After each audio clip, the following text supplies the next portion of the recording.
তো কিভাবে আপনারা একটি ইম্প্যাক্টফুল এসওপি বা মোটিভেশনাল লেটার লিখবেন তার কিছু টিপস নিয়ে এখন আলোচনা করব। তো এসওপি লেখার শুরুতেই আপনাদের উদ্দেশ্যটা ঠিক রাখতে হবে, অর্থাৎ আপনি যে প্রোগ্রামে অ্যাপ্লাই করছেন বা আপনি যে প্রোগ্রামের জন্য এসওপিটা লিখছেন তার উদ্দেশ্যের সাথে আপনার প্রিভিয়াস এক্সপিরিয়েন্স একটা সামঞ্জস্যতা ঠিক রেখে এবং ফিউচারে আপনি কি করতে পারেন তার গোলগুলোকে সামনে রেখে আপনি সাধারণত এসওপিটা রেডি করবেন। এবং এর পাশাপাশি আপনার যেই অ্যাচিভমেন্ট বা স্কিলগুলো রয়েছে আন্ডারগ্রেড লেভেলে বা মাস্টার্স লেভেলে, সেগুলো খুব সুন্দরভাবেও উপস্থাপন করবেন আপনি যে প্রোগ্রামে লিখবেন সেই প্রোগ্রামের রিকোয়ারমেন্ট অনুযায়ী।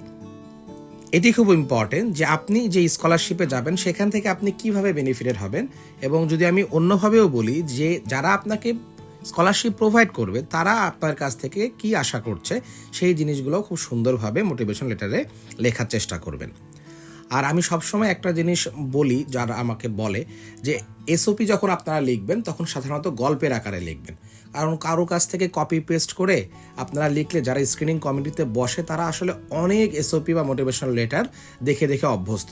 সো এমন কিছু জিনিস আসলে কপি পেস্ট করে লিখলে তারা খুব সহজে ধরে ফেলে যে এটা কপি পেস্ট করা। সো আপনারা চেষ্টা করবেন যখন আপনারা এসওপি বা মোটিভেশনাল লেটার লিখবেন অবশ্যই আপনার নিজের যে ইউনিক স্টোরিটা আছে, যে কেন আপনি এই প্রোগ্রামে আসছেন বা কেন আপনি এটাকে বেছে নিয়েছেন, তার পিছনের কারণটা কি, সেটাকে খুব সুন্দর করে একটা গল্পের ছলে এই লেটারটি আপনি উপস্থাপন করবেন। এবং অবশ্যই ক্লিয়ার এবং কনসাইজ হতে হবে। অনেক সময় আমরা কোহেশন বা কোহেরেন্স রাখতে পারি না, একটা প্যারা লেখার পরে অন্য একটা জাম দিয়ে অন্য একটা প্যারাতে চলে যায়। আসলে যিনি আপনার এই মোটিভেশন লেটার পড়বেন সেটার যদি একটা সামঞ্জস্য থাকে, যে প্রত্যেকটা প্যারা যদি আপনি খুব সুন্দরভাবে লিখতে পারেন তখন তার কাছেও খুব ভালো লাগবে এবং আপনার সেই এসওপি থেকে স্কলারশিপ পাওয়ার চান্সটা অনেক গুণ বেড়ে যাবে।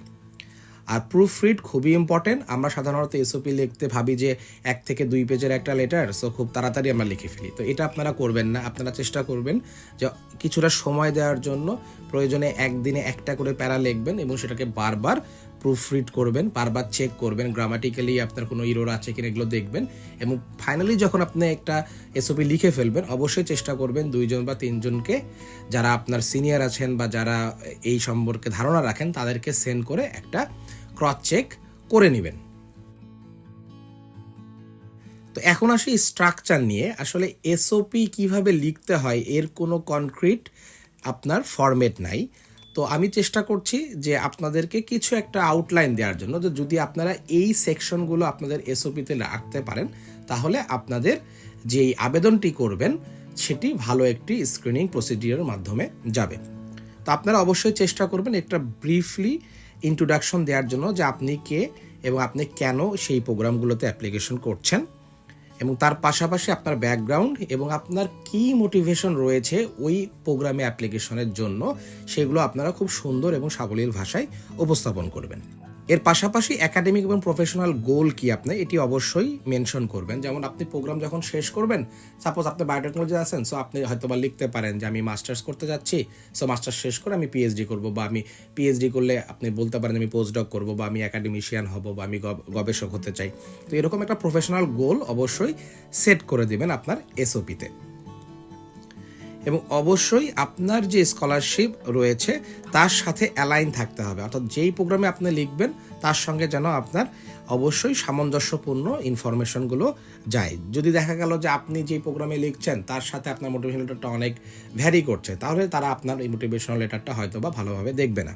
সো অবশ্যই রিলেভেন্সটা খুবই ইম্পর্টেন্ট একটা এসওপি বা মোটিভেশন লেখার সময়। এবং অবশ্যই একটা কনক্লুজিং রিমার্ক দিবেন যে হ্যাঁ, এই ছিল আমার স্টোরি, সো আমি যদি এই প্রোগ্রামটি পাই তাহলে আমি এগুলো ভালোভাবে শিখতে পারবো এবং আমার দ্বারাও হয়তো বা ইন ফিউচার এই কমিউনিটিটা বা এই ইন্ডাস্ট্রিতে আমি একটি সিগনিফিক্যান্ট রোল প্লে করতে পারবো। তো ফরম্যাট হিসেবে আমি প্রথমেই যেই মোটিভেশনালটা দেখাচ্ছি এটি হচ্ছে আমার ডিপার্টমেন্টের ছোট বোন শিরমিন ইসলাম। ও বর্তমানে আমেরিকাতে পিএইচডি করছে। তো আপনাদের মাঝে আমার অনুরোধ থাকবে যে আপনারা কারো এসওপি বা মোটিভেশনাল এটা নিয়ে কপি পেস্ট করবেন না। আপনারা আপনাদের নিজের ওন স্টোরিটা খুব সুন্দরভাবে গুছিয়ে লিখবেন। আমি যেগুলো দেখাচ্ছি এখন এক্সাম্পল আকারে, এগুলো থেকে আপনারা ধারণা নিতে পারেন যে কিভাবে একটি এসওপি লিখতে হয়। এই মোটিভেশনাল লেটারটি আমার ওয়াইফ রাজিয়া সুলতানার, ও ইরাসমাস মুন্ডোস স্কলারশিপের আন্ডারে মাস্টার্স করছে এবং বর্তমানে জাপানে পিএইচডি করছে হোক্কাইডো বিশ্ববিদ্যালয়ে। আর এটি আমার ডিপার্টমেন্টের ছোট ভাই মিরাজুল ইসলাম, ও আইডেক্স স্কলারশিপ নিয়ে প্যারিস সাকলে ইউনিভার্সিটি ফ্রান্সে বর্তমানে মাস্টার্স অধ্যয়নরত আছে।